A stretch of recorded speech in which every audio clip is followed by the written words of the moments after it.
네.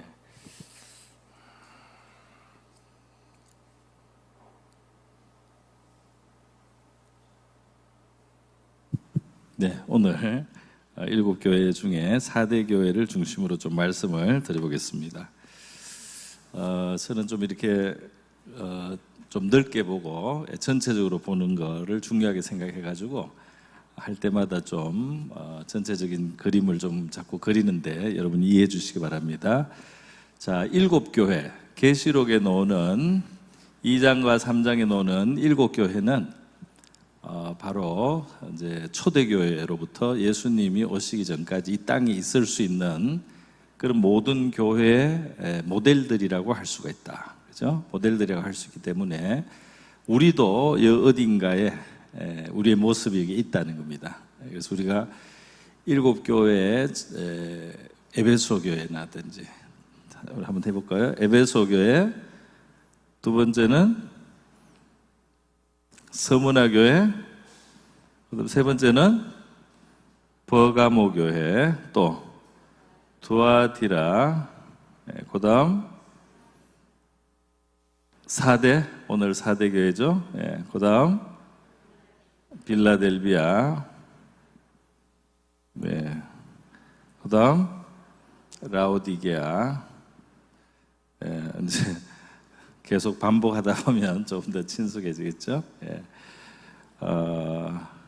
제가 이렇게 많이 설명을 드렸어요. 에베소 교회와 라오디게아 교회를 많이 설명을 드렸고, 또 서문화와 빌라델비아 이렇게 닮은 점이 있다는 거 제가 말씀을 드렸습니다.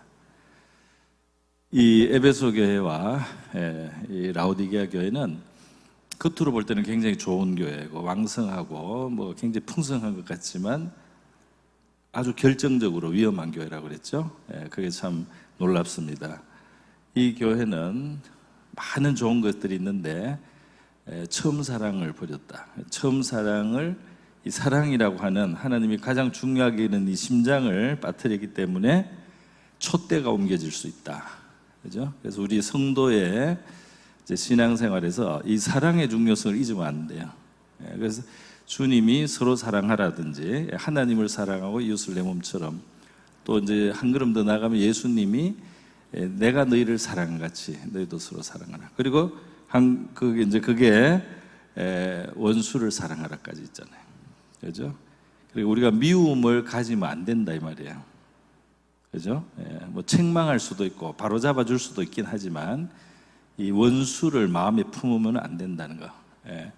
그러니까 이제 그 사랑의 중요성을 모르고 미워하는 것을 당연시하고 미움을 품은 채로 그냥 살아가고, 이제 이런 신앙이 얼마나 위험한 신앙인가. 그러니까 사랑 안에서 계속 자라야 될 줄 믿습니다. 그 사랑이 자라는가를 우리가 물어봐야 돼요. 내 사랑이 더 커지는가? 내 마음속에 더 많은 사람을 품을 수 있는가? 내가 이전에는 사랑하지 못하던 사람을 지금은 사랑할 수 있는가? 이렇게 한번 물어봐야 되겠죠. 그래서 이 사랑이 점점 커질 수 있기를 바랍니다. 제가 최근에 우리 그 기도 학교반에서 오할레스비 목사님의 기도라는 그 책자를 읽다 보니까 이제 다음에 할 건데요. 내가 좀 읽어봤어요. 뭐가 있느냐면, 이렇게 지나가는 사람도 그냥 지나가지 말고 내가 우연히 만난 사람도 당신이 기도해 줄 수 있는 거다. 이런 이야기가 그 안에 있는 거예요. 그러니까 우리가 이 사랑이라고 하는 것은 귀하게 여기고 기뻐하는 마음입니다. 귀하게 여기고 기뻐하고 잘 되기를 바라는 마음이에요. 할렐루야. 그러니까 우리가 그냥 이렇게 별 것이 아닌 사람도, 우리가 예를 들면 커피숍에서 뭐 한 잔을 그냥 마셨는데 거기에 있는 사람을 잠깐 보고 우리 마음속으로 축복해 줄 수도 있다 이 말입니다. 할렐루야. 그리스도인의 사랑이 점점 커져야 된다는 거예요. 우리가 하루 동안 만난 사람들은 우리가 사랑하라고 만난 사람이나 마찬가지다, 이렇게도 말할 수 있어요. 우리 가까운 사람들을 비롯해서 이 사랑의 성장이 있어야 되는데, 이제 사랑을 빼놓고 다른 것을 열심히 다 하는 교회였단 말이에요. 그런데 이 교회는 촛대를 잃을 위험을 가지고 사명이 떠나고 하나님의 쓰임을 받는 귀한 그런 도구가 되는 것이 빼앗길 수 있는, 그걸 잃어버릴 수 있는 위험을 가지고 있다는 거예요. 사랑이 그만큼 중요하다. 할렐루야. 예, 말씀을 드렸습니다. 그 다음 라우디게아 교회는 뭐예요? 여기도 부족한 게 없어요. 그래서 조건으로 따지면 인프라도 있고 소프트웨어도 있고 하드웨어도 있고 사람도 있고 재정도 있고 뭐 하여튼 많아요. 근데 라우디게아에 뭐가 없죠? 예수님이 없어요. 예. 실제적으로 예수가 없다면 누가 왕자에 있는 겁니까? 사람이, 자기 욕심이, 자기 뜻대로. 그래서 이 예수와 함께 살지 않는, 자기 마이웨이로 가는 신앙이네요. 많은 것을 갖춘 것 같지만 영적으로 거의 뭐 가난하고 헐벗고 파산된 교회다 하는 거예요. 자, 서문화 교회와 빌라델비아 교회는 겉으로 보면 어렵고 부족한 점이 있어 보이는 교회지만 이 교회들은 좋은 교회라고 했죠. 주님이 칭찬하고 책망을 하지 않은 유일한 두 교회입니다. 그러니까 서문화 교회도 예수님이 칭찬을 해주고 빌라델비아 교회도 칭찬을 해주고 책망이 하나도 없어요. 웬만한 교회는 책망도 있고 칭찬도 있습니다. 그런데 이 두 교회는 칭찬만 있어요. 그런데 이 특징이 뭐냐면 이 교회는 엄청난 핍박을 받고 있어요. 엄청난 핍박을 받으면서 믿음을 지키는 거죠. 우리는 지금 한국 사회는 그런 걸 아직 못 겪어봤지만은 왜 이 남한에 이렇게 이제 교회가 흥하냐면 이제 해방 후에 북한 쪽에 이제 소련을 통해서 이제 북한 공산 정권이 자리를 잡아가고 이제 이 남한에는 이제 뭐 미군정 하에서 이제 우리 대한민국이 이렇게 세워져 갈 때 벌써 그때 북한에 있는 목회자들은 또 신자들은 여기서 신앙생활 할 수 없게 될 거라는 걸 알았습니다. 벌써. 그래서 월남을 많이 한 거예요. 벌써 압박이 오는 거예요. 그래서 북한에 있던 목회자들이 많이 내려왔어요. 또 북한에 있는 신자들이 많이 내려왔어요. 그래서 우리나라 제일 장로교회 대표라고 하는 영락교회 있거든요. 저 아주 남산 쪽에 아주 우리 한때 한경직 목사님이 한국교회 전체를 대표하는 목사님이었죠.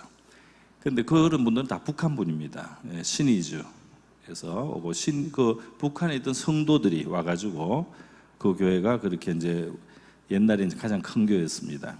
어쨌든 핍박을 이제 북한에서는 이제 견딜 수가 없어 핍박을 받고, 그래서 제가 모셨던 원로 목사님도 사실 굉장히 위험하게 월남을 해가지고 진짜 빈손으로 내려와가지고 고생을 하시다가 이제 자리를 잡아서 이제 목회자로서 이렇게 되셨는데. 지금 뭐 중국 교회도 그렇고요. 이제 공산치하는 하나님하고는 정말 상극이죠.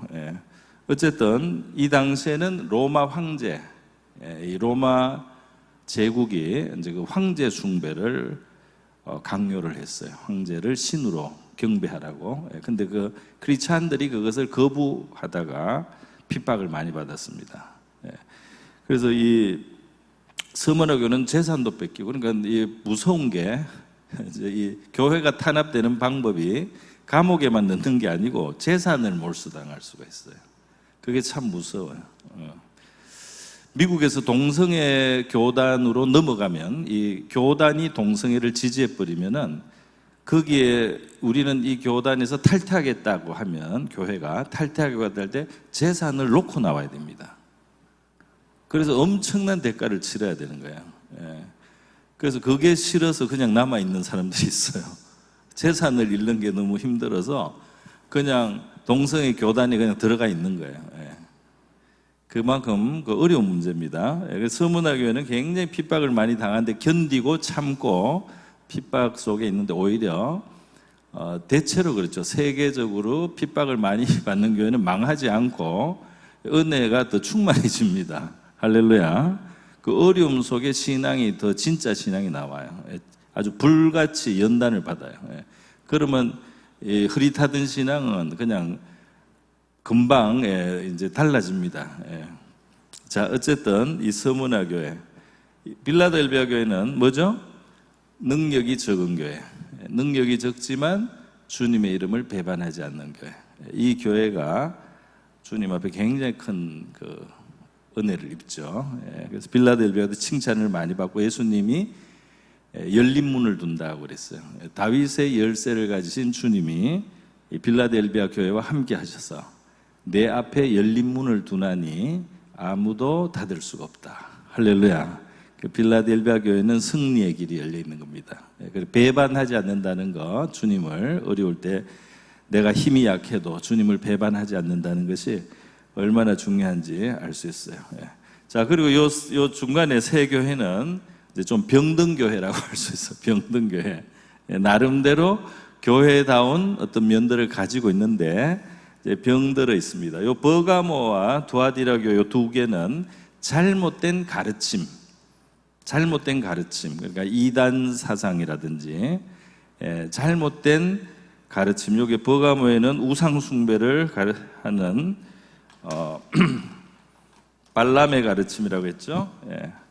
발람, 이스라엘을 바알볼 우상을 섬기게 했던 이 발람의 교훈 따르는 자들이 있고, 또 여기에 뭐가 있죠? 니골라당, 몸으로 죄 짓는 것은 괜찮다, 우리 영혼을 구원받았으니까 상관없다라고 했던 니골라의 가르침, 니골라당의 가르침, 잘못된 가르침이 와서 이제 교회, 그러니까 신자인데도 우상을 섬기고, 말하자면 오늘 치면 신자인데도 점을 치고 점집을 가고, 또 신자인데도 방종한 생활을 하면서 나는 그래도 구원받았다 이렇게 하면서 그냥 죄를, 육체의 죄는 그냥 용서받으면 되지, 뭐 이런 식의 아주 안일한 이제 신앙이라고 할 수가 있겠습니다. 버가모, 두아디라 교회도 역시 잘못된 가르침이 있어요. 뭐죠? 이세벨, 자칭 선지자 이세벨의 가르침을 따른다. 이세벨도 역시 바알을 섬기게 했고 영적인 간음을 범하게 했다, 이렇게 말할 수 있습니다. 이것도 역시 우상을 섬기는 건데요. 우상 숭배는 신약 성경에서, 우상 숭배는 이제 구약 성경에 보면은 우상 숭배가 제일 자주 나오는 죄고 가장 이스라엘을 망하게 한 죄인데요. 우리 골로새서에서 우상 숭배는 탐심은 우상 숭배라고 해석을 했습니다. 우리의 욕심이 하나님보다 더 클 때, 우리의 욕심이 결국 하나님의 뜻을 따르기보다 우리의 욕심대로 갈 때, 이것이 영적으로 우상 숭배와 같다. 탐심은 우상 숭배니라 하는 말씀이 있어요. 결국은 왜 사람들은 우상을 두느냐 하면 자기 욕심을 만족시키는 것이 가장 중요하기 때문에, 하나님의 뜻, 또 하나님의 의, 이런 것보다 내 욕심을 이루는 것이 가장 중요할 때, 이제 그 탐심이 신이 진 겁니다. 나의 욕심이 신일 때 이것이 바로 우상 숭배 모습이다. 이렇게 두아디라도 역시 바알, 이 이세벨이 북이스라엘을 이제 바알 숭배로, 여호와 신앙을 바알 숭배로 바꿔놨어요. 껍데기는 여호와를 믿는 나라 같은데 실제 내용은 우상을 섬기는 나라가 된 거죠. 바알을 섬기는 나라가 됐습니다. 두아디라 교회도 많은 활동을 하고 많은 봉사도 있고 여러 가지 많이 한다고 했어요. 믿음의 행위가 없는 게 아니에요. 그럼에도 불구하고 이 교회는 이런 것이 일부 있었다는 겁니다. 이렇게 잘못된 가르침에서 이제 병든 교회고, 여기에는 사탄이 이런 것들을 이제 조장한다. 그래서 이게 사탄의 보좌가 있다든지, 뭐 사탄의 위가 있다든지, 또 사탄의 깊은 것을 너희들이 알지 못한다. 이렇게 사탄이 이 두 교회에 대해서는 언급이 되어 있습니다. 이것도 사탄이, 서문화 교회의 핍박도 사탄이 관련되어 있는 걸로 나와요. 그런데 사탄이 이렇게 직접적으로 이렇게 탄압하는 교회는 오히려 더 살아날 가능성이 있어요. 그런데 이렇게 잘못된 가르침이 들어와서 잘못된 생각을 하고, 그래서 하나님의 뜻에 안 맞게 우리가 살아가는 게, 이게 진짜 병드는 신앙이 될 수가 있습니다. 예. 자, 오늘 이 4대 교회에 대해서 읽었는데요. 이제 4대 교회는 특이한 게 뭐냐 하면 특별한 게 없다는 게 특별합니다. 4대 교회는 그래요. 예. 여러분 기억하기가 좋아요. 4대 교회는 특별한 게 없는 게 특별해. 그리고 이 교회는 핍박을 받는다는 이야기 없어요. 이 교회는 이단의 가르침이나 잘못된 가르침이 있다는 말도 없어요. 아무 바깥에 특별한 문제가 없어 보여요. 오히려 이 교회는 역시 좋은 명성이 있습니다. 명성. 예, 좋은 이름이 있어요. 무슨 이름이냐? 무슨 이름입니까? 예, 3장 1절에 내가 살았다 하는 이름은 가졌으나, 그죠? 예, 살아있다. 좋은 말이죠? 교회를 보고 살아있다.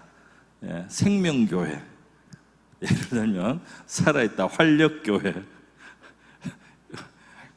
말은 별명을 붙이자면 그렇다는 거예요. 그죠? 생명이 약동하는 교회다, 활력 있는 교회다, 기운 넘치는 교회, 막 이런 식으로 오늘을 치면 4대 교회는 그런 이름을 가지고. 근데 이 4대 교회를 볼 때 약간 내가 불길한 생각이 들어요. 왜 불길하냐면 지금 우리 개신교가 이름이 프로테스탄트잖아요. 영어로 우리 이름이 프로테스탄트인데요.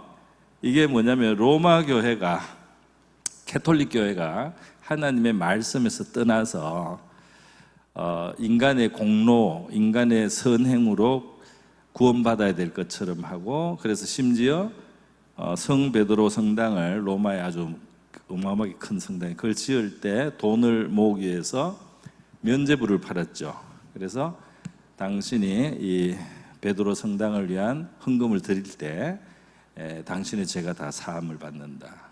또 심지어 당신의 죽어서 연옥에 있는 그 연옥을 믿으니까요, 있는 부모들도 당신의 돈이 헌금함에 들어갈 때 부모들이 이제 연옥에서 시련을 안 받고 천국으로 이동된다. 이런 식의 비성경적인 교리를 가르쳤습니다. 교회가 타락한 거죠. 굉장히 세속화된 겁니다. 그래서 그런 것을 저항했다는 뜻이에요. 프로테스트가 저항한다는 거예요. 비진리를 받아들이지 않는다는 겁니다. 비진리에 대해서 항의를 하고 비진리가 틀렸다고 맞서는 거, 이게 프로테스탄트거든요. 그리고 우리 개신교가 프로테스탄트예요.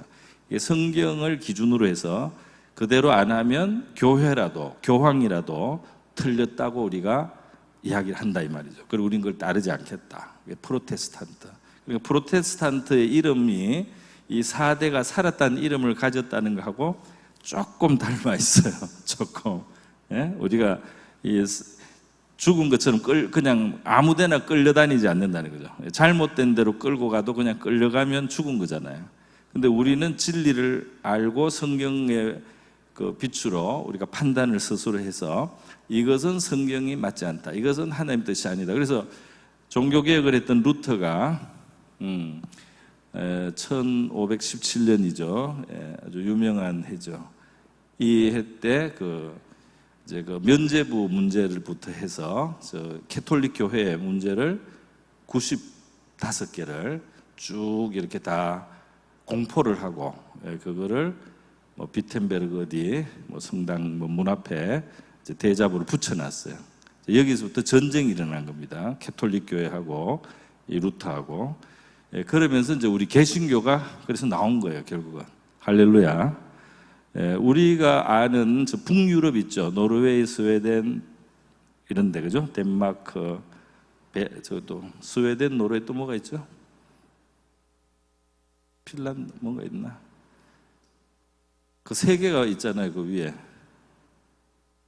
갑자기 말하니까 학교 졸업하신 지 오래됐죠. 저도 생각이 잘 안 나네 갑자기. 그런데 이 유럽 북쪽이요, 독일을 비롯해서 루터의 영향을 많이 받았습니다. 그래서 그 사람들의 이 성경에 대한 어떤 그 중요도를 생각하는 거라든지 성경적인 신앙이 굉장히 강한 편이에요. 이게 그 북유럽을 우리가 좋은 나라라고 옛날에 많이 생각했잖아요. 기독교 영향이 굉장히 강한 나라다. 우리가 그 기도 학교에서 읽는 오할레스비의 그 기도라는 책이 굉장히 깊이가 있어요, 보면은. 근데 이 오할레스비 목사님 자신이 그쪽 사람이에요. 그죠? 노르웨이인가 그쪽의 목회자거든요. 자, 제가 뭘 이야기했죠? 우리 이름이 프로테스탄트가 너무 좋아가지고, 사실 좋은 이름이에요. 이게 살아있다는 이름이거든요. 어떤 비진리, 불의로 우리를 속이거나 잘못된 걸로 끌고 갈 때 거기에 끌려가지 않고 그것을 저항할 수 있는, 그러니까 깨어있고 의식이 있고 살아있다 이 말이에요. 프로테스탄트 이름이 4대하고 닮은 점이 있기 때문에 불길하다 이 말이에요. 너무 여러분 심각하게 들어서 제가 좀 곤란하네요. 불길하다는 뜻은 뭐냐면 우리 이름이 너무 좋아가지고, 우리 교단 같으면 우리 한국에 있는 장로교단의 제일 큰 교단입니다. 우리 합동, 또 통합, 지금은 백석, 이렇게 이 정도가 우리 장로교 중에 제일 중심이 되는, 또 좀 믿을 만한, 또 신앙이 어떤 변질되지 않은, 어떤 자유주의라든지 이런 잘못된 신앙 사조가 굉장히 발을 못 붙이게 하는 그런 교단이거든요. 이름이 너무 좋아요. 그래서 우리는 정통 보수주의라든지 이런 말을 쓰고, 또는 개혁주의라는 말도 씁니다. 개혁주의. 그게 뭐냐면 역시 그 종교개혁하고 관계가 되는 거예요. 우리가 잘못된 잘못된 이 신앙을 왜곡하고 성경에서 떠났던 캐톨릭의 잘못된 가르침을 우리가 바로잡고, 우리는 개혁된, 말씀으로 개혁된 교회다. 이름이 좋죠? 그래서 문제라는 겁니다. 이 이름이 너무 좋고 이래가지고 이제 그걸로 안심을 할 수가 있어요. 우리는 그 신앙과 그 교리를 그대로 가지고 있고, 그 구조 속에 있고, 그 교단 속에 있고, 그런 가르침을 계속 듣고 있다. 굉장히 안전하다, 안심할 수 있는, 바로 요게 위험하다는 거죠. 그러니까 우리도 이 4대 교회처럼 될 가능성이 얼마든지 있다는 거예요. 그러니까 살았다는 이름이 있으면 죽을 수가 있어요. 개혁주의지만 전혀 개혁적이지 않을 수도 있습니다. 개혁주의라는 이름만 있고 실제로는 굉장히 전통에 매여 있고 하나님의 말씀에서 새롭게 시대에 맞게 진취적으로 나가는 이런 정신이 부족할 수도 있어요. 무슨 말인지 알겠습니까? 그래서 어떤 교회는 피아노 자리도 못 옮겼다 그러잖아요. 그런 이야기 들었어요? 피아노 위치를 못 옮기는 거예요. 옛날에 고개 돈 대로 그대로 두라 이거예요. 그걸 옮기는 것이 큰일 나는 줄 알아요. 우리 교회도 이 드럼이 들어올 때 굉장히 큰 애로가 있었다고 제가 들었거든요. 그런 악기를 어떻게 쓰느냐. 저 세상에서 쓰는 악기다 해가지고. 여러분 그런 거 알아요? 최근에 믿으시는 분은 모르고, 이걸 아는 분은 오래된 분들이에요. 신앙생활 오래 하신 분들이에요. 그런데 이제 이 드럼 문제만 해도 그래요. 자, 오랫동안 교회가 올겐을 많이 써왔고, 이제 조금 허락한 게 피아노입니다. 피아노도 아마 유럽에서는 처음 들어올 때 갈등이 있었어요. 이거 술집에서 연주하는 악기다 이렇게. 술집 펍이라고 합니다. 술집에서 맥주 마시면서 노래 막 즐거운 노래를 막 부르고 이럴 때 하는 그거다. 실제로 지금 우리가 부르는 찬송가 곡조 중에 유럽에서 술집에서 부르던 곡도 있어요. 몰랐죠, 여러분? 빈들의 마른 풀같이. 이런 것들, 이런 유의 노래는 맥주를 마시면서 부르는 거예요. 맥주잔을 이렇게 흔들면서. 그 당시로서는 대중가요다 이 말입니다. 그 당시로서는. 그러나 그 대중가요 곡이지만 우리가 가져와서 찬송가로 만들고 한국교회 교인들이 은혜 받았어요, 안 받았어요? 안 받았습니까? 알았으면 못 받을 뻔했습니까? 모르기를 잘했네. 성령도 역사하시고 얼마든지 쓰신 거예요. 할렐루야. 이 드럼이 나이트클럽이나 이런 데서 쓰는 악기 같은데, 저 드럼이 처음 들어왔을 때 이제 왜 저런 걸 하느냐, 시끄럽고 요란하게 하나님이 경건하게 생겨야 되는데, 그런데 여러분 성경에 보면 시편에 모든 악기가 다 나와요. 할렐루야. 예, 이 심벌저로 찬양하라, 북으로 찬양하라, 소고로 찬양하라, 온갖 것을 다 두드려서 하나님을 찬양하라고 했습니다. 성경에 그게 있어요. 근데 교회에서 오랫동안 조용하게 연주를 했다 이 말이에요. 그랬더니 이게 진리가 된 거예요. 무슨 말인지 알겠습니까? 예, 그게 진리가 돼버린 거예요. 그래서 이 피아노나 아니면 그전에는 올겐, 그거를 벗어나면은 죽는 줄 아는 거예요. 그걸 벗어나면 세속적이다. 그것만이 경건한 거다. 이렇게 성경적이지 않은 보수주의가 된 겁니다. 무조건 옛날 그대로 머물려고 하는 겁니다. 옛날 그대로가 제일 좋은 거다 항상. 근데 우리 교단의 이름이 뭐라고요? 개혁주의. 성경을 보고 성경하고 안 맞는 게 있으면 계속 고치는 게 원래 개혁주의예요. 무슨 말인지 알겠습니까? 성경을 보고 이 성경 말씀하고 맞지 않는 것은 계속 성경 말씀으로 되도록 그쪽으로 계속 움직여가는 것이 원래 개혁주의의 본뜻입니다. 그런데 개혁주의가 와서 개혁주의 자체가 하나의 굳은 전통으로 바뀌는 거예요.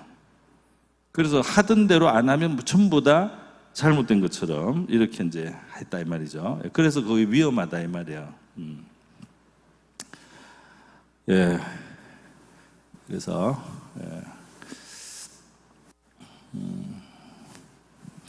이제 이 하나님은 창조의 하나님이기 때문에 없던 것을 하시죠.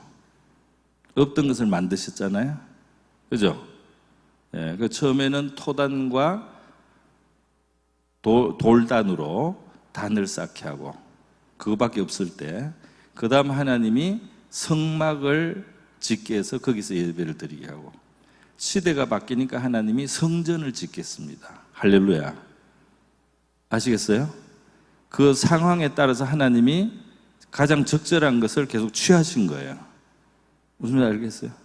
심지어 하나님은 이스라엘 백성들이 가나안 땅에 처음 들어갔을 때 이스라엘 그 땅에 원래 살았던 원주민들이 섬기던 바알 신이나 아세라 신이나 신들을 섬기던 신전이 있었는데 그것을 산당이라고 부르는 거예요. 산당. 산 위에 높은 곳에 있는 당이라는 거예요. 예, 신전이죠. 여러분, 이 산당이 이제 곳곳에 있었어요. 예, 그래서 솔로몬의 성전을 짓기 전에 하나님의 회막도 기브온 산당에 있고, 이 산당을 그대로 접수해서 예배처로 썼습니다. 잘못됐을까요? 자, 성경에 보면 열왕기상 1장에 3장에 그렇게 돼 있어요. 솔로몬이 기브온 산당에서 1000번제를 드린 거예요. 아직 성전이 지어지기 전이기 때문에 솔로몬이 하나님을 사랑하지만 이 산당에서 제사를 드렸다라고 되어 있습니다. 할렐루야. 자, 너무 어렵습니까? 조금만 들어보세요. 무슨 말이냐면 산당이 제일 쓰기에 적당했어요. 될 수 있으면 안 쓰면 좋지만 산당이 제일 예배드리기에 요 당시로는 제일 적당했다 이 말이에요. 그래서 하나님이 이 산당을 사용하는 것을 묵인하고 허용했다 이 말이에요. 무슨 말인지 아시겠어요? 하나님은 상당히 유연하시다는 걸 알아야 돼요. 하나님은 상당히 플렉시블합니다. 생명 자체시기 때문에, 생명 살아있는 건 원래 부드러워요. 그래서 우리가 보면 사무엘서에 사무엘 선지자가 어디서 제사를 드리죠? 사무엘 선지자가 같은 기브온 산당에서 제사를 드려요. 여기에 대해서 문제 삼지 않습니다. 문제 삼지 않아요. 다만 하나님이 솔로몬을 통해서 예루살렘에 성전을 건축하고 나서는 이 산당을 없애고 모두 예루살렘 성전에서 예배하는 것, 그것이 하나님의 뜻이었어요. 할렐루야. 그러니까 이 상황에 따라서 하나님의 그 기준이 이런 부분에서는 절대적인 도덕적인 법이 아닌 어떤 방법이나 도구나 이런 것들은 상황에 따라서 하나님이 바꿀 수가 있어요. 할렐루야. 하나 더 예를 들어 볼까요?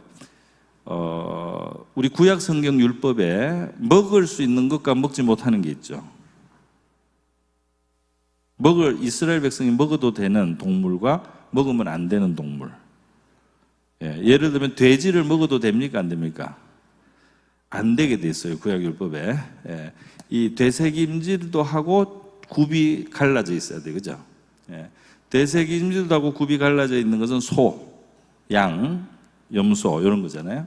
돼지는 굽은 있는데 되새김질을 안 해요. 그래서 돼지는 부정하다. 또 예를 들면 물고기 종류는 비늘이 있어야 되죠. 그래서 미꾸라지를 먹으면 안 됩니다. 구약 율법상으로는. 또 피를 먹으면 됐나요? 피를 먹으면 또 안 되는 거예요. 먹을 게 상당히 제한되죠. 그래서 이제 이스라엘 백성들에게 위생학적으로 필요했을 수도 있고요. 또 하나는 이제 너희들은 하나님의 구별된 백성이기 때문에 살아가는 삶 전체가 이방인과 같이 않고 깨끗하고 단정하고 경건해야 된다는 그 인식을 심어주는 구별된 백성이다. 너희들은 깨끗하고 경건해야 된다는 그걸 심어주는 좋은 아마 방법이었을 수 있습니다. 여러 가지 차원에 의해서 하나님이 먹는 것을 부정한 것과 정결한 것을 가려줬어요. 그죠? 자, 그런데 이것이 바뀌었나요? 안 바뀌었나요? 바뀌었습니다. 사도행전에 보면은 베드로가 기도를 하고 있었죠. 기도를 하고 있는데 환상을 보게 됐어요. 하늘에서 보자기에 이 돼지나 미꾸라지 같은 예를 들면 또 이제 먹지 말라고 한 조류 중에도 먹을 수 있는 게 있고 못 먹는 게 있어요. 그런 것들을 담은 보자기가 내려오는 거예요. 그래서 베드로한테 잡아 먹으라는 거야. 그래서 베드로가 이거는 부정이기 때문에 부정한 것이기 나 안 먹습니다. 그랬더니 하나님이 내가 이제 깨끗하게 했으니까 먹으라는 거예요. 그 베드로가 그래도 하나님 나 못 먹어요. 이게 너무 깊이 새겨진 거예요. 그랬더니 하나님이 내가 깨끗하게 했다 이게 이제 2번 이렇게 이제 반복을 하고 났는데 어떻게 됩니까? 이방인인 고넬료, 이방 로마 사람인 고넬리우스가 사람을 보내가지고 베드로를 좀 자기 집에 오라는 거예요. 왜냐하면 고넬료는 이방인이지만 기도를 하다가 이 베드로를 불러서 말씀을 들으라는 하나님의 계시를 받았어요. 고넬료는 이방인이지만 기도했거든요. 또 유대인들을 위해서 선한 일을 하는 아주 좋은 사람이었어요. 고넬리오 이제 우리 현대식으로 말하면 고넬리우스예요. 고넬리우스가 성령의 지시를 받고 이제 베드로를 모셔오는 겁니다. 그리고 베드로가 원래 유대인은 이방인의 집에 들어가지 않습니다. 이방인과 같이 식사하지 않습니다. 그리고 그 당시에만 해도 이방인도 하나님이 예수 안에서 구원한다는 것을 아직 몰랐어요. 유대인만 하나님의 백성이고 예수님도 유대인만 위해서 오신 줄 알았어요. 이방인은 아예 이렇게 선을 그어놨어요. 구원과 관계없다고. 그런데 하나님이 원래 의도는 유대인을 통해서 이방인까지 온 인류를 구원하시는 게 하나님 뜻이에요. 그래서 이제 하나님이 유대인과 이방인 사이에 구분이 됐던 것을 해체하시는 거예요. 먹는 거 유대인이 특별히 유대인이 먹는 그 법 있잖아요. 그런 것을 해체시켜 주는. 그리고 거기에는 영적인 의미도 있어요. 이제 이방인도 받아라. 이방인도 받아들여라. 할렐루야. 그러니까 하나님이 때가 됐을 때 이전과 조금 다르게 적용하실 수가 있다 이 말이에요. 무슨 말인지 알겠습니까? 그러니까 하나님 자신이 계속 새롭게 개혁하시는 분이에요. 왜냐하면 그 상황과 시대가 변해갈 때 하나님이 거기에 최선을 하나님이 찾고 계신 거예요. 무슨 말인지 알겠습니까? 그렇다고 뭐 죄였던 걸 죄가 아니라고 하지는 않습니다. 뭐 살인하고 그죠? 간음하고 뭐 도적질하고 이런 것이 죄가 안 되지는 않아요. 그러나 지금 예배를 어떤 곳에서 드릴 것이라든지 뭘 먹어도 되느냐 안 되느냐 이런 문제는 본질적인 문제가 아닙니다. 근데 이런 문제들을 하나님은 때에 맞게 바꾸신단 말이에요. 가장 적절한 모습으로. 무슨 말인지 알겠습니까? 그게 살아있는 거예요. 그래서 죽어가는 교회와 죽어가는 성도들은 고정관념을 바꾸지 않는 그게 있어요. 그래서 제가 영국에 오래 있었잖아요. 17년이나 있었습니다. 거기서 영국 교회를 여러 교단을 보고 또 그 교수님들이 목사들이니까 그 자기 교회 이야기를 제가 들었어요. 그 죽어가는 교회의 특징은 뭐냐면 하나도 변화하려고 하지 않습니다. 왜냐하면 이제 벌써 익숙해졌어요. 옛날에 그 방식, 예배 드리는 방식, 부르던 찬송가 하나도 바꾸려고 안 해요. 왜냐하면 익숙해진 사람은 그게 편하니까. 무슨 말인지 알겠습니까? 예. 그러면 지금 이 시대가 바뀌어가지고 젊은이들은 이제 예를 들면 옷도 좀 달라요. 옛날 사람들 옛날에 다 정장을 많이 하고 예배를 오는 그런 편이었는데 요즘은 좀 그게 달라졌어요. 그죠? 예를 들면 뭐 입는 것도 그렇고 음악도 다르죠. 감각이 그렇잖아요. 우리 조선시대 때 노래는 어때요? 한 절 부르려면 1분 걸리잖아요.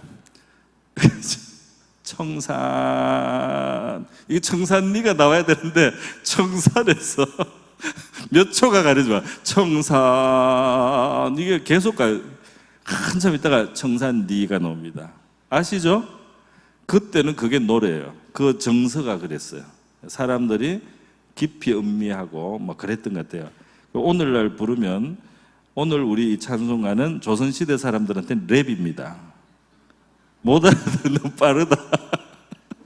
이게 무슨 경거망동한 소리냐, 이게 무슨 노래냐. 우리 처음에 뭐 패티킴, 이미자 이런 데 익숙했던 사람이 요즘에 BTS나 무슨 그죠? 요즘 노래 이렇게 하면 너무 빠르잖아요. 안 들어봐서 모릅니까? 아예 안 듣죠. 저도 처음에 안 들었어요. BTS를 들어도 가사가 안 들려. 이게 무슨 가사인지 모르겠어요. 그래가지고 제가 이것도 노래냐, 진짜 말세다 이렇게 제 생각을 했습니다. 예. 뭔지도 모르고 막 떠드는구나 그랬어요. 그랬는데 제가 이 사람들이 세계적인 상을 받는 거예요. 예. 그래서 안 되겠다, 한번 좀 알아나 봐야 되겠다고 가사를 이제 그 인터넷으로 조회를 했어요. 가사를 딱 보는 순간 제가 많은 걸 생각하게 됐습니다. 예. 그 가사가 뭐냐면요, 옛날에 부르던 노래보다 더 깊이가 있어요. 더 아주 깊은 이야기를 많이 합니다. 예. 꼭 BTS를 들으라는 건 아니에요. 예.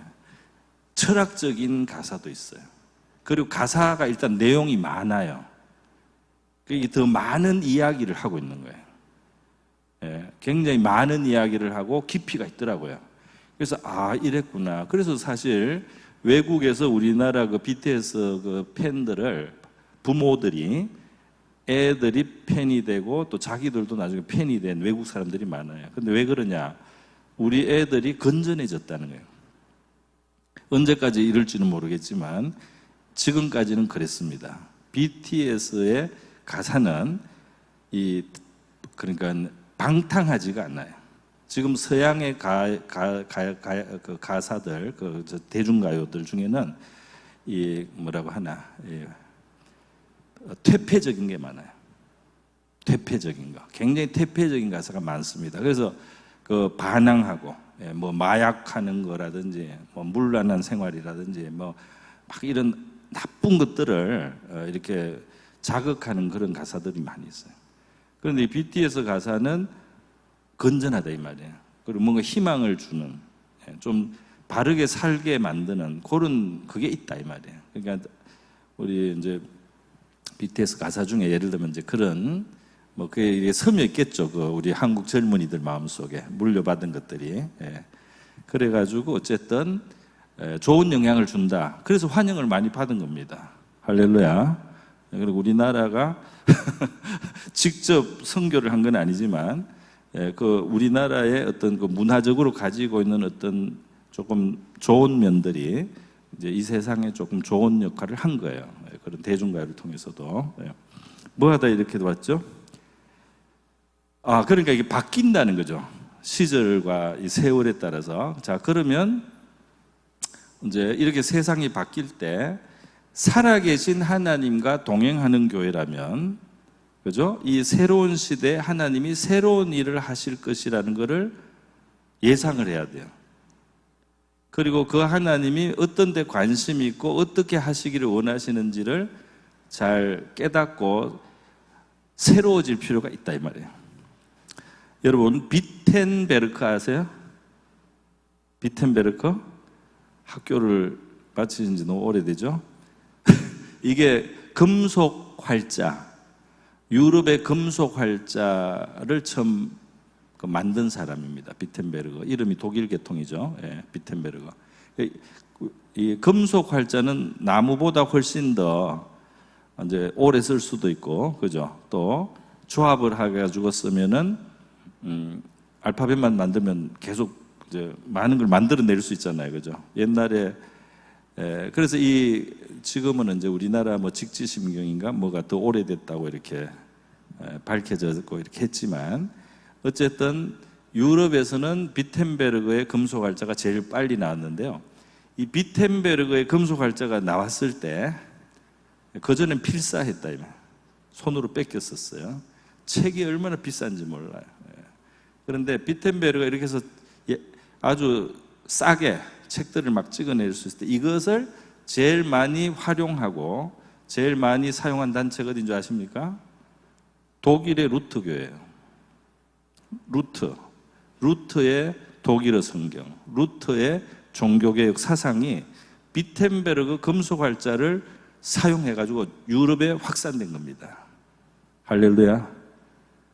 그러니까 그 시대에 나온 도구를 제일 활발하게 사용해서 하나님이 원하시는 일을 한 겁니다. 무슨 말인지 아시겠어요? 우리나라가 벌써 오래전에 무궁화 위성을 올렸거든요. 인공위성. 무궁화 인공위성을 아마 올렸을 때가 1900 아마 한 80년대나 뭐 굉장히 오래된 겁니다. 무궁화 인공위성을 올렸는데 아무 데서도 써먹지를 못했어요. 인공위성을 이제 통신을 이렇게, 그죠? 전선이 아니고 하늘로 올라갔다 내려오니까 아무데나 갈 수 있잖아요. 이 전파가. 무궁화 인공위성을 우리나라에서 최초로 사용한 것은 여의도 순복음교회입니다. 여의도 순복음교회 예배 실황을 전국의 몇 곳의 지성전에 실시간으로 보내는데 무궁화 인공위성을 교회가 처음 썼어요. 이 교회가 살아있다는 증거예요. 할렐루야. 그러니까 하나님이 도구로 주고 있다라고 생각하는 거야. 무슨 말인지 아시겠습니까? 그러니까 이 새로운 시대, 이 새로운 환경과 상황을 가지고 하나님의 일을 하고 새로운 세대에 맞게 복음을 전하고 새로운 세대에 맞게 가르쳐야 되는 이것을 할 수 있는 것이 살아있어야 되는 거예요. 무슨 신앙과 이거를 살아있다는 개혁주의라는 이름을 가지고 있으면서 기타도 못 치게, 예배 음악으로 기타도 못 치고 드럼도 못 사용하게 하고, 그러면서 개혁주의라고 하고 있었던 거예요. 우리는 신앙의 순수성을 지켜야 된다. 이런 이름으로. 왜 이렇게 세상에서 쓰는 도구를 쓰느냐? 세상에서 쓰는 도구를 쓰면 안 됩니까? 그러면 학교를 다니지 말아야지. 세상에서 만든 쌀을 먹지 마. 세상에서 만든 집에 들어가서 살지 말고. 그렇게 세상이 다 잘못됐다고 생각하면은 세상을 떠나야죠. 안 그래요? 그런데 이 세상을 기본적으로 만드신 하나님의 것이 악하게 쓰이는 것도 있지만 그걸 찾아와서 선하게 쓰려고 해야 될 거 아니에요. 할렐루야. 그게 이제 하나님이 살아계신 분이기 때문에 살아있다는 것은 이런 유연함이 있고 참, 그래서 우리가 이게 사대교회가 마침 살았다는 이름만 있고 실상은 죽은 자로다 그랬죠? 예? 실상은 죽은 자로다, 그죠? 살아있는 것과 죽어있는 것의 특징이 뭡니까? 살아있는 것과 죽어있는 것, 살아있는 것과 죽음의 차이. 그러니까 이거는 어린이와 노인, 살아있는 사람과 죽은 시체를 비교하면은 특징이 있죠. 어때요? 어린이는 일단 살아있기 때문에 성장하죠. 성장하고 호기심을 가지고 새로운 것들을 해봅니다. 그러면서 배우는 거예요, 계속. 그죠? 애들은 호기심을 가지고 새로운 걸 계속 배워요. 놀면서 배웁니다. 그리고 가만히 있지를 못하죠. 그죠? 가만히 있는 게 힘들어요, 애들. 가만히 있으라 이러면 그게 벌이에요, 벌. 애들은 움직이고 싶은 거예요. 에너지가 있으니까. 그죠? 활동합니다. 이제 우리가 죽음이 가까우면 어떻게 되죠? 모든 게 귀찮은. 이제 성장을 안 하는 건 고사하고 퇴보하겠죠. 그리고 이렇게 생기가 없어지죠. 나중에는 뻣뻣하게 되는 겁니다. 뻣뻣하게. 이게 이제 죽음의 현상입니다. 그러니까 이제 이 교회는 이제 살아 있어야 되는데, 사대 교회는 살아 있다는 이름을 믿고 특별히 이단하고 싸울 필요도 없고, 핍박 때문에 막 고생을 하면서 예수님을 배반하지 않기 위해서 막 그 고난을 참을 필요도 없고, 잘 그냥 평안한 거야. 평안한데 이름이 너무 좋아. 살아있는 교회. 명성이 있다 이 말이에요. 그리고 잘못하면 우리 개혁주의 교회라든지 프로테스탄트 개신교라든지 이 이름을 가지고 있으면서 우리가 사대교회처럼 지금 핍박도 별로 안 받아. 직접적인 핍박을 안 받아요. 또 이단 문제가 당장 없어. 이 보수적인 교단 울타리 속에서 이렇게 특별한 문제가 없어요. 그런데 조용히 죽어가는 겁니다. 신앙 때문에 희생할 일도 없고, 신앙 때문에 고생하지도 않고, 신앙 때문에 고통을 견뎌야 되는 그런 것도 별로 없고, 그냥 편안하게, 그냥 별일 없이, 그냥 괜찮고 괜찮은, 그저 그렇게 이렇게 가면서 서서히 생명력이 없고 살아있지 못한 그런 죽은 교회가 될 수 있다. 영적으로 잠든 교회가 될 수 있다. 할렐루야. 이건 할렐루야 할 게 아닙니까? 이건 할렐루야 할 게 아니고, 하여튼 이렇게 가르쳐 준 것은 할렐루야 같아요. 이렇게 하나님이 진단을 잘해주잖아요. 안 그래요? 마치 다 꿰뚫어 보는 것 같아요. 성경을 보면은 다 꿰뚫어 봅니다. 그죠? 교회가 이럴 수 있다라고 딱 꿰뚫어 보는 거예요. 이 교회가 너무너무 잘 되는 것 같아도 사랑이 없잖아. 곧 촛대를 옮긴다. 너희들은 사명이 떠나. 가끔 그런 교회가 있어요. 한때는 왕성했는데 사명이 떠난 교회가 있습니다. 얼씬연스러워지는 거예요. 뭐 교회는 아니더라도 저기 제가 벌써 오래전입니다. 제가 북한산에 기도원에 갔었어요. 미랄 기도원이라고 유명한 기도원을 갔거든요. 근데 북한산이 한때 우리나라 기도원의 제일 센터였어요. 사람들이 항상 있고 철야기도 많이 하고, 뭐 개인의 기도 제목으로도 기도하고 또 나라를 위해서 기도하고, 뜨거운 게. 그래서 제가 북한산이 그런데 이 불씨가 꺼졌다는 이야기를 듣고 갔던 것 같아요. 그런데 정말 큰 예배당에 밤에 한 사람도 없어요. 여기 빨간 십자가만 있고 내 혼자 앉아서 기도를 하는데, 기도하다가 무서워서 나왔어. 너무 무서워. 그래서 제가 그때 느꼈어요. 이게 촛대가 떠났다는 뜻이구나. 이게 촛대가 떠났다는 뜻이고, 하나님이 더 이상 임재해 주시지 않나요? 사람들이 은혜를 못 받습니다, 그곳에서. 그러면 흩어지는 거예요.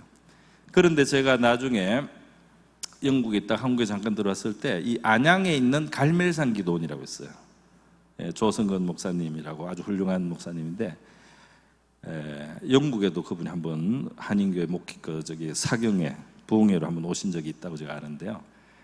여기를 제가 어떻게 가게 됐어요. 갔더니 접근성이 되게 좋아요. 안양역 석수역 그쪽에서 걸어갈 만큼도 가까운데, 갔더니 꽉 차 있는 거예요. 사람들이 기도하라 꽉 차 있고 기도를 뜨겁게 하고 있는 거예요. 할렐루야. 너무 감사드려요. 촛대가 여기 왔구나.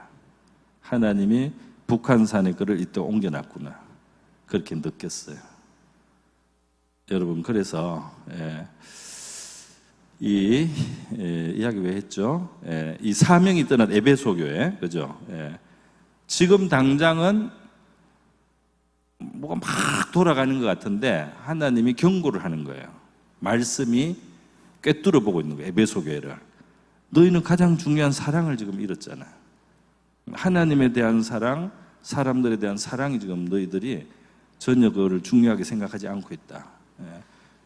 너희들은 사명을 잃을 수가 있다. 이렇게 예수님이 그 사명을 잃는다는 건 능력도 잃는 거예요. 사명이 있어야지 능력이 오거든요.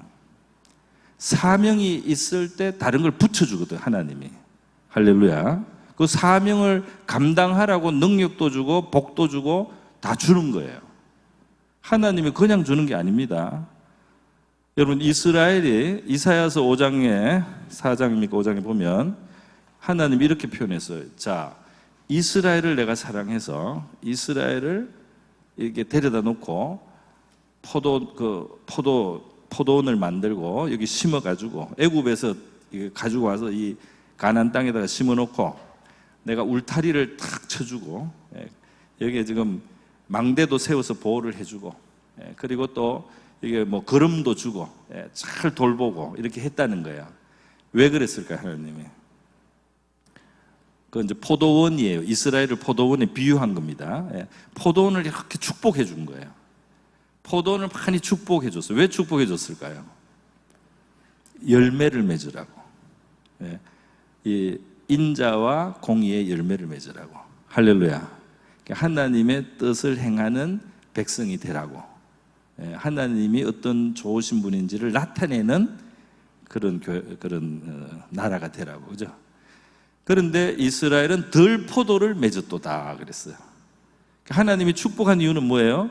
거기에 사랑의 열매를 맺고 인애의 열매를 맺고 또 의의 열매를 맺고 이렇게 해서 하나님께 영광을 돌리고 다른 민족들로 하여금 여호와가 참 신인 것 같다 이렇게 감을 잡을 수 있도록 해줘야 되는데, 이스라엘 백성들은 하나님의 복을 받으면서 하나님이 기대하는 그런 공의나 인애를 열매로 맺지 않고 탐욕을 부리고 다른 사람을 학대하고 불의한 이익을 탐하고 해서 덜 포도를 맺었도다 그래서 덜 포도.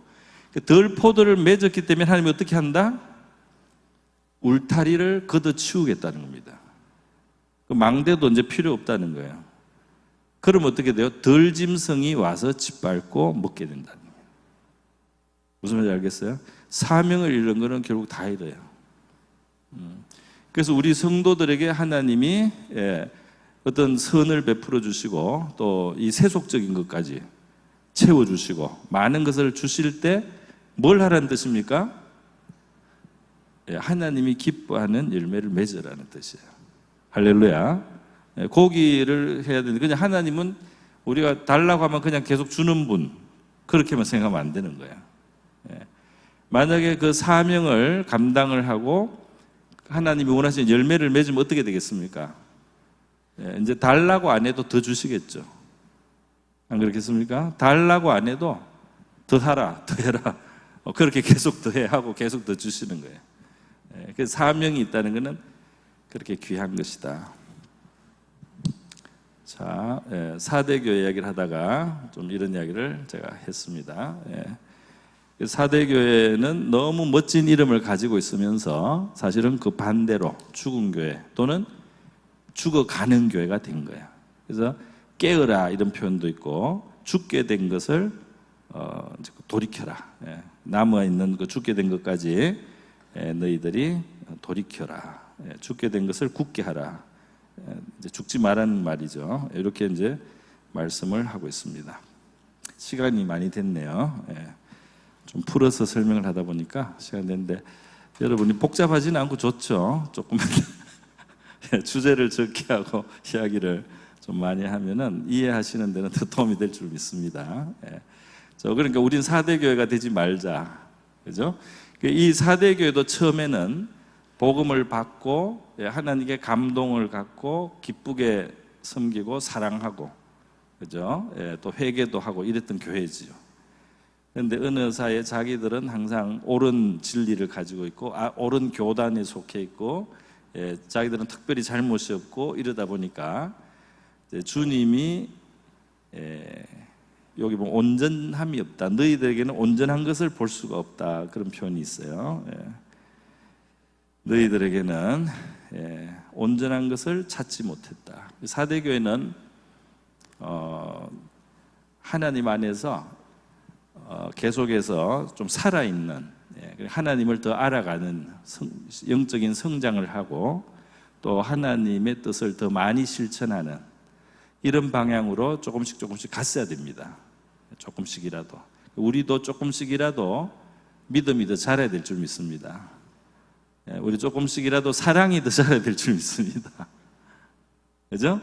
조금씩이라도 겸손도 자라고 지혜도 자라고 하나님을 아는 것도 더 깊어지고, 할렐루야. 다른 사람을 사랑하는 마음이 더 커지는 것, 굉장히 큰 증거라고 할 수 있어요. 요한 1서에서는 그걸 굉장히 크게 강조했어요. 다른 사람을 사랑하지 않고 미워하면서 하나님 사랑한다고 할 수 있느냐, 아주 강하게 말씀했습니다. 그러니까 그 큰 계명이잖아요, 그죠? 사랑의 계명. 자, 오늘은 그래서 우리 생명력 있는 교회로 우리가 되기를 원하시는 주님의 뜻을 이 사대교회를 통해서 우리가 들어봤습니다. 그래서 우리도 이렇게 살아계신 하나님을 섬기는 자로서 이 살아있는다는 것은 새로워지기도 하고 변화되기도 하고 새롭게 적응하기도 하고 새로운 것을 받아들이고 유연하고 이런 거잖아요. 이제 그런 우리의 신앙이 되기를 바랍니다. 우리가 굳어진 신앙, 또 완고한 신앙이 되지 않고요, 하나님의 말씀에 비추고 계속해서 또 끊임없이 성장하는 우리가 될 수 있기를 바랍니다. 제가 한번 기도하겠습니다. 고마우신 하나님 아버지 감사드립니다. 오늘 이 금요기도의 시간 계시록의 사대교회에 대한 말씀을 통해서 우리의 거울로 삼고 우리를 비춰봅니다. 우리 개신교 또 프로테스탄트 또 개혁주의 정통이라는 굉장히 좋은 이름을 가졌다는 점에서 약간 사대교회를 닮을 수 있는 그런 면이 저희들에게 없지 않습니다. 또 그런 살아있는 교회에 맞지 않는 마치 굳어있는 그런 모습도 우리에게 좀 있었던 것도 우리가 생각해 볼 수가 있습니다. 하나님, 우리에게 정말 처음 우리 복음을 받고 믿음이 생기고 감사하고 또 회개하고 또 하나님을 사랑하고 기뻐했던 그런 정신, 우리가 믿음 안에서 성장하고 또 순종해 가는 가운데 하나님과 함께하는 그런 새로움이, 또 새로운 감사와 감격이 하나님을 더 체험하는 그런 믿음의 확장이 일어나는 그런 살아있는 신앙이 되게 하여 주시옵소서. 우리 개인적으로나 교회적으로나 우리가 죽은 전통이 되지 말고 이름만 좋은 교회가 되지 않고 생명력 있고 우리 하나님과 함께하는 참된 생명력 있는 교회가 되게 하여 주시고 그런 성도가 되게 하여 주시옵소서. 고모신 예수님의 귀하신 이름으로 기도드립니다. 아멘.